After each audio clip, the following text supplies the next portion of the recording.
ऐतिहासिक है।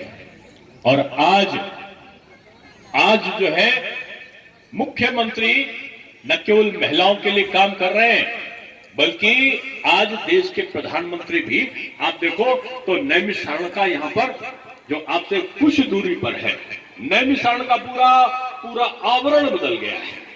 कितने ऋषि मुनि यहाँ पर, देवता यहाँ पर आए थे और उन्होंने तपस्या करी थी। किसी सरकार ने क्यों नहीं देखा? क्यों केवल योगी जी ने देखा? क्यों केवल मोदी जी ने देखा? क्योंकि उनको सनातन की रक्षा का संकल्प था। और सनातन क्या कहता है? सनातन हर धर्म का सम्मान करता है, किसी का अपमान नहीं करता। इसलिए उसके हिंदू और मुसलमान की बात नहीं है। सनातन अगर मजबूत है तो राष्ट्र मजबूत है, और राष्ट्र मजबूत है तो हम सब मजबूत है। आज पूरा दुनिया में अगर भारत का नाम आता है तो लोग बोलते हैं कि 5वीं सबसे बड़ी अर्थव्यवस्था है। मोदी जी ने कहा 27 में ये देश की पूरे दुनिया की तीसरी अर्थव्यवस्था बन जाएगा। इसलिए मैं आपसे कहता हूं कि भगवान का जो भजन है, कीर्तन है, पूजन है, सनातन में जो आस्था है, ये जाति को तोड़ता है। आज कुंभ में जब डुबकी लगा रहे हो, आज बहुत सारे जो विपक्ष के लोग हैं उनको डर है, राहुल जी को भी डर है, राहुल गांधी को, तो अखिलेश यादव जी को भी डर हो रहा है, और वो कुंभ को कोस रहे हैं, कह रहे हैं कुंभ में पाप नहीं धुलते। अरे आपने तो इतना बड़ा पाप किया है कि आप कुंभ तो क्या, आप कहीं चले जाओ तो आप पापों से मुक्त नहीं हो सकते। लेकिन भारत की जनता है वो अपने धर्म पर विश्वास करती है। इसलिए मैं आप सबसे कहना चाहता हूं कि ये वो लोग हैं जो आपको आपकी आस्थाओं से क्यों अलग हटा रहे हैं। जानते हो क्यों हटा रहे हैं?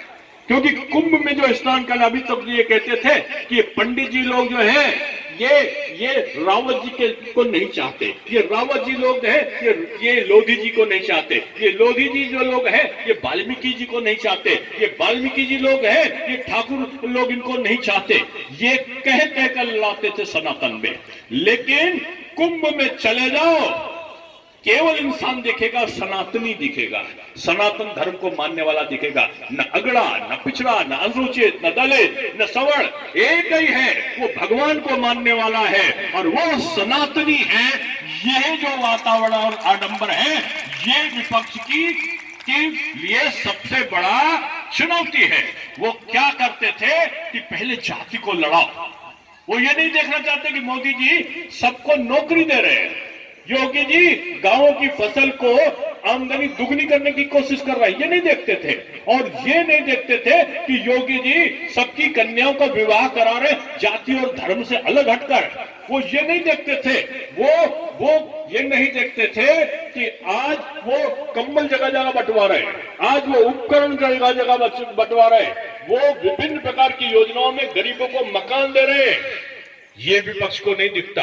विपक्ष को तो केवल यही दिखता है कि रावत को जाटों से लड़ाओ, जाटों को वाल्मीकि से लड़ाओ, वाल्मीकि को वैश्य से, गुप्ता से लड़ाओ, और गुप्ता को पंडित जी से लड़ाओ, और पंडित जी को ठाकुर साहब से लड़ाओ। इनको अलग करो, काटो, डांटो, बांटो, छांटो और अलग करो, और उस पर राज कहां से करो?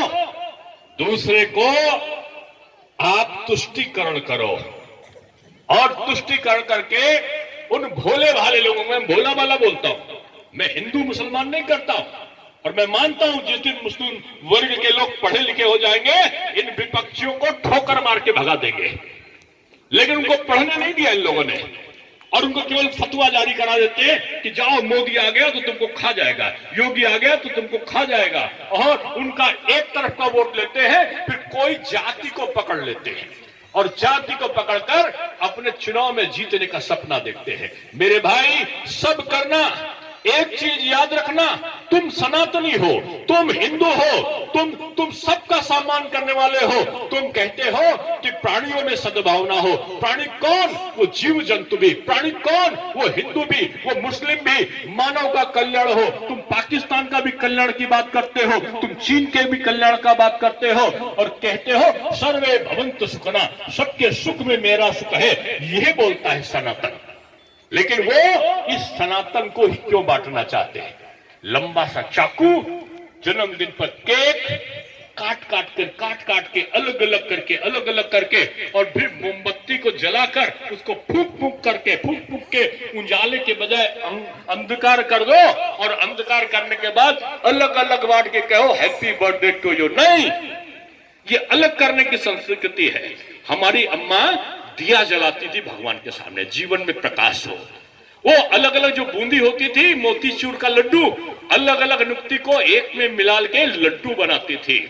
सत्यनारायण भगवान के सामने पंजीरी और गुलगुला और वो अलग अलग नुक्ती से मिला हुआ वो लड्डू को चढ़ाने के बाद बच्चा जो होता था जन्मदिन पे घर घर के अम्मा का पैर लगी, अपने बाबा का पैर छूना, अपनी दादी का पैर छूना और सब कहते थे बेटा जीते रहो, आबाद रहो, खुशहाल रहो और एक दीपक जलाते थे कि जीवन में प्रकाश आ जाए।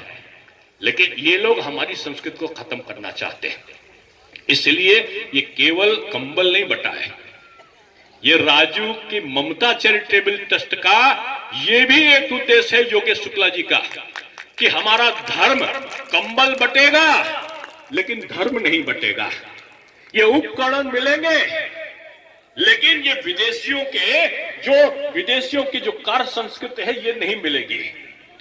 ये विभिन्न प्रकार की दवाएं मिलेंगी लेकिन ये पश्चिमी सभ्यता की बुराइयां हमें नहीं मिलेगी। इसका संकल्प लेकर हमको जाना है। इसलिए मैं साधुवाद दूंगा कि इतना बड़ा, इतनी विशाल हजारों की संख्या यहां पर है। इस हजारों की संख्या में आप लोग जाड़े में आए हो, भगवान की कृपा बरस रही है आपके ऊपर। और यही मैं क्यों कह रहा हूं, क्योंकि आखिर में कहकर बात समाप्त करूंगा। एक बार ऐसे ही कार्यक्रम था और लोग सुन रहे थे, बाबा रामदेव आए थे, मंच पर बैठे थे, मैं महापौर। कुछ थोड़े घर और हो सकते हैं जहां पति की चलती हो सुखी हो सकते हो, वो बहुत से घर ऐसे हो सकते हैं जहां पति पत्नी के साथ साथ माता पिता की चलती हो, लेकिन वो सब घर सुखी हो सकते हैं जहां पति पत्नी माता पिता के साथ साथ ईश्वर की भी चलती हो, भगवान की भी चलती हो, वो घर सुखी हो सकते हैं। इसलिए भगवान पर विश्वास करो, कुंभ में जाओ, रामलला के दर्शन करो, नैमिष तीर्थ को जाओ, चंद्रिका मैया को प्रणाम करो और सब करके आओ और घर का वातावरण रहे, ये सुखी हो। यही मोदी जी की कल्पना है कि भारत सुख हो, यही योगी जी की कल्पना है कि हमारे लखनऊ के वासी, हमारे प्रदेश के वासी सुखी हो।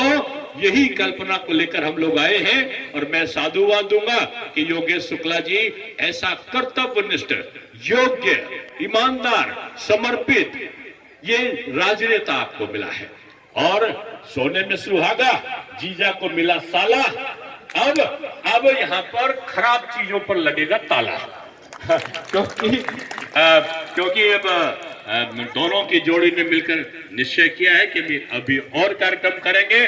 और मैं आप सबको कहूंगा कि देखो, एक चीज याद रखना, आज के बाद इनसे भी मैंने कहा, कंबल बट रहा है उसमें नहीं देखना ये अगड़ा है, ये पिछड़ा है, अनुसूचित है, दलित है, जिसको जरूरत है उसको दो, जिसको उपकरण है उसको दो।